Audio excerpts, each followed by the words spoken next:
Ladies and gentlemen, my name's Paul. Hopefully having an amazing day, because yet another day has passed. There are yet more rumours for Nvidia's RTX 50 series of graphics cards. Of course, on the 6th of January, we will see Nvidia formally announce the 5090, the 5080, but the latest news is also that the 5070 will also be shown off as well, and we've also got some leaked specifications of the 5070, so I'll go into those in just a moment. But I'm going to give you guys a very quick update first to the RTX 5080.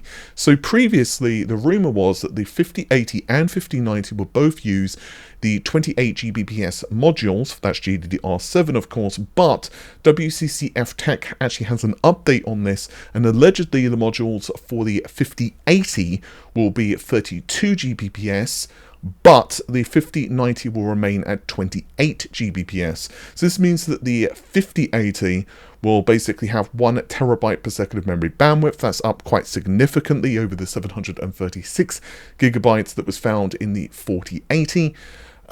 There's also some nice comparison specs on the same article here from WCCF Tech, and long story short, it still seems that 170 out of 192 SMs will be available for the 5090. The 5080 meanwhile has all of the SMs for the GB203 die enabled, and again you can see a nice comparison of the memory bus and also memory frequency of the various SKUs versus their predecessors as well. I'll also just really quickly mention that there will be allegedly a 24 gigabyte variant of the 5080 that will also see the light of day. Again, this is a 256-bit bus, and so we only have 16 gigabytes for the launch model, but later on we're going to see non-binary GDDR7 use, so that of course will get us to 24 gigabytes. And quite frankly, I'm still not exactly 100% happy with 16 gigabytes only for the 5080. I guess it kind of depends on the price. If it's reasonably priced, then I mind it slightly less. But if it's going to be more expensive than the previous generation, then that's kind of a kick in the balls. And quite frankly, even if it isn't, I mean, if this card is roughly the same speed as the 4090, which is the rumor, of course, then, I don't know, 16 gigabytes of memory, it just doesn't seem enough. I would have been happier if the bus width was a little bit wider and it was something like, I don't know, like 20 gigabytes of memory. But that's just me. Let me know your thoughts and opinions on this in the comments below. But now let's really quickly jump to the biggest update here, and that is the RTX 5070. So again, the previous rumor was that the 5090 and 5080 would be shown off at CES, but the 5070 would come later. Now, there have, of course, been lots of murmurs that RDNA 4 will be showing up at AMD's event next year, or at the very least, RDNA 4 is going to be releasing in the first quarter of next year. And of course, there are two variants of RDNA 4, there's N44 and 48.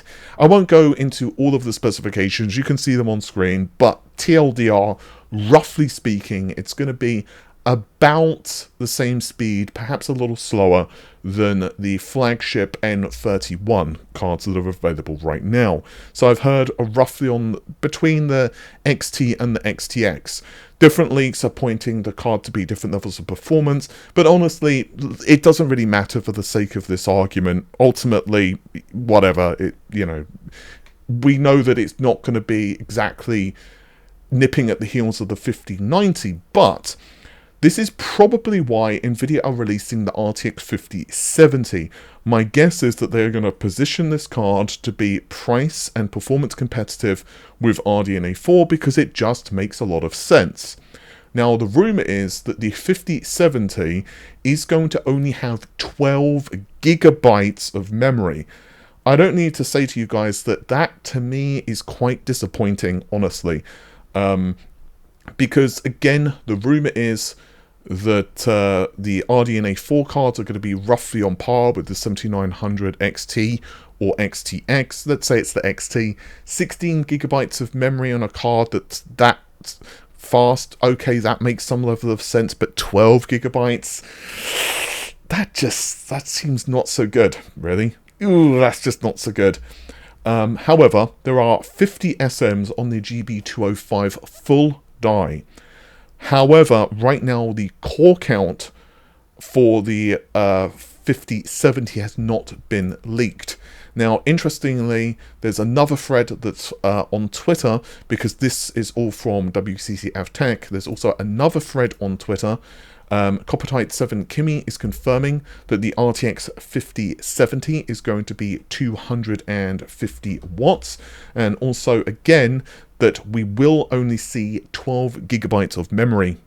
Now, here's a very interesting thing though. According to WCCF Tech, they are stating, at least for the 5090, again on the same page, that there is a bigger cache.